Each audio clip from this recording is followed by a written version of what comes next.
Bună, dragilor! Eu sunt Beatricia, bine ați venit pe canalul meu! Astăzi vă invit să pregătim un sufleu foarte fin și aerat cu o aromă vibrantă de fructe de pădure.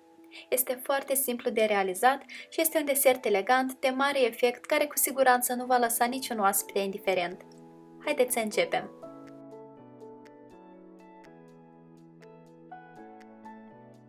Vom începe cu fructele de pădure. Luați absolut orice fructe vă plac, fie proaspete, fie care au fost congelate.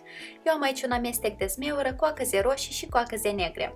Le zdrobim cu ajutorul unui blender și transferăm piureul obținut într-o cratiță, strecurându-l printr-o sită pentru a îndepărta semințele și coaja rămasă de la coacăze. În total vom avea nevoie de 150 de grame de piure. Adăugăm zahărul, amidonul de porumb și puțină pastă sau esență de vanilie.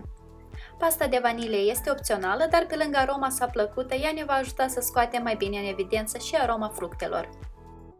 Dăm cratița la foc mediu scăzut și amestecăm în continuu cu un tel până compoziția se îngroașă și atinge punctul de fierbere.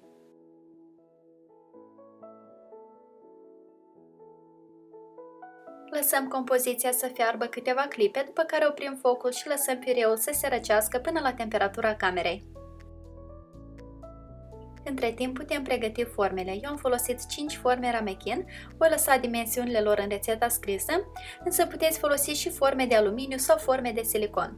Ungem formele bine cu unt și le tapetăm cu un strat subțire de zahăr.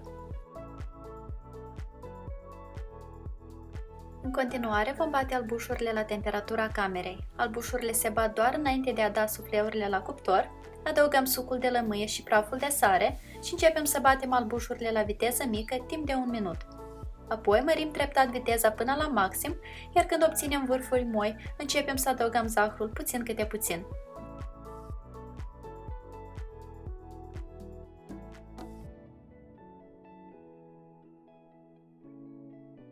Continuăm să batem albușurile până devin lucioase și stabile.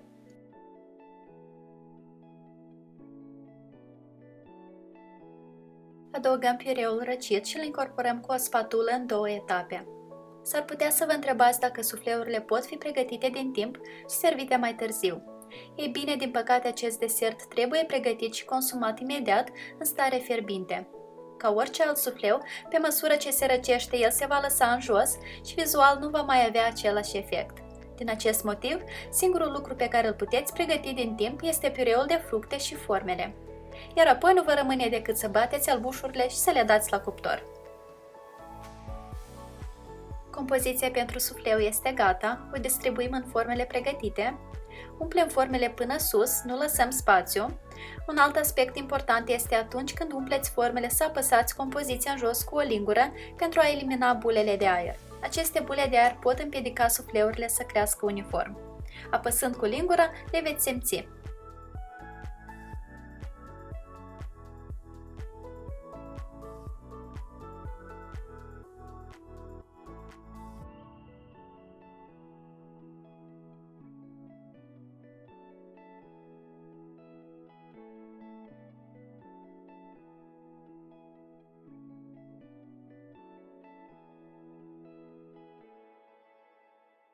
Nivelăm suprafața cu o paletă sau un cuțit și curățăm marginile cu o hârtie de bucătărie.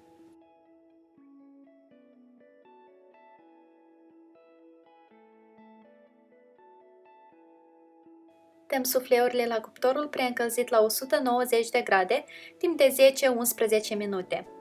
Și iată momentul în care se întâmplă toată magia.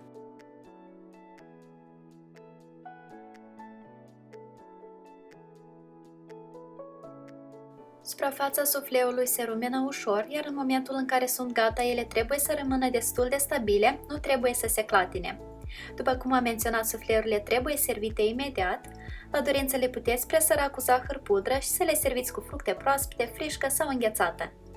Sufleul a ieșit practic ca un ouraș pufos, este atât de aerat și atât de delicat, iar fructele de pădure i-au oferit o prospețime și o aromă foarte vibrantă. Nu este deloc dulce, fructele acrișoare l-au balansat perfect. Linkul către rețeta integrală scrisă îl puteți accesa în descrierea acestui video. Iar eu vă mulțumesc foarte mult pentru vizionare și vă doresc în continuare o zi cât mai delicioasă.